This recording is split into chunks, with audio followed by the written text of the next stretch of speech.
ఉల్లిపాయలు వేసి నేను కూర చేస్తున్నానండి. ఇదిగోండి 5 గుడ్లండి, 3 టమాటాలు, 3 ఉల్లిపాయలు, 5 పచ్చిమిరపకాయలు, ఎండ్రీలు ఇవ్వండి. మనకు రుచి తగ్గట్టు ఉంటే వేసుకోవచ్చండి, ఎక్కువ వేసుకుంటే వేసుకోవచ్చు. ఇది ఎలా తయారు చేయాలో చూపిస్తానండి. ఎండ్రీలనండి నానబెట్టుకునండి, ఒక 5 నిమిషాలు నానబెట్టుకుని శుభ్రంగా కడిగేసుకోవాలండి. 2-3 సార్లు కడిగేసుకున్న తర్వాత పక్కన పెట్టుకోండి. ఉల్లిపాయ ముక్కలు కోసుకోవాలి, టమాటా ముక్కలు కోసుకోవాలి, గుడ్లు ఉడకబెట్టేసుకోవాలండి, పచ్చిమిరకాయలు గుత్తులు వేసుకోవాలి. నేను తర్వాత ఎలా చేయాలన్నది మీకు చూపెడతాను అండి. నేను గుడ్లు ఉడకబెట్టుకొని పొలుసుకుని పెట్టుకున్నాను. కొంతమంది పసుపు రుద్ది వేపుకుంటే ఎర్రగా వస్తాయి, బాగుంటాయండి.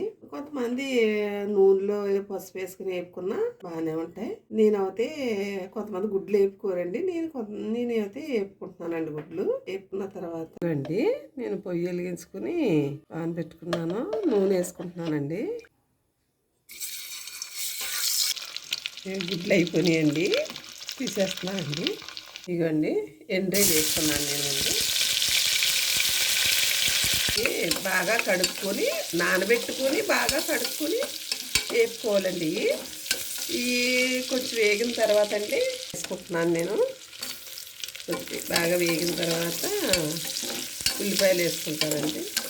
ఇది అలా ఎర్రగా వేగాలండి. వేగిన తర్వాత ఉల్లిపాయలు వేసుకుంటున్నానండి నేను.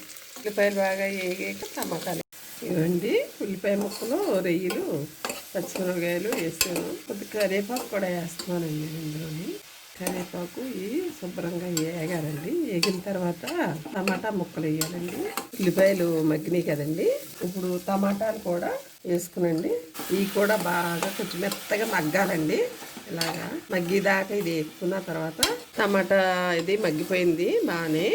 కారం అన్నీ వేసుకుంటానండి. పసుపు తక్కువగానే వేసుకుంటున్నానండి, ఇందాక గుడ్లలో వేసాను కదా. టీ స్పూన్ అండి ఇది చిన్నది, 2 స్పూన్లు వేస్తున్నాను.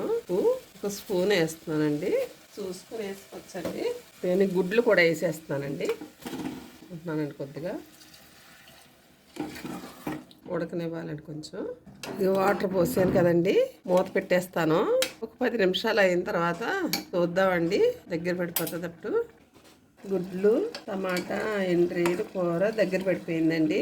ఇంకా స్టవ్ కట్టేసుకోవచ్చండి. నేను కొద్దిగా కొత్తిమీర వేసుకుంటున్నానండి. స్టవ్ అది వేసుకోవచ్చండి, లేకపోతే లేదు, కానీ నేను కొద్దిగా కొత్తిమీర వేసుకున్నానండి. అయిపోయింది కూర. గుడ్లు, టమాటా, ఎండ్రీలు కూర రెడీ అండి.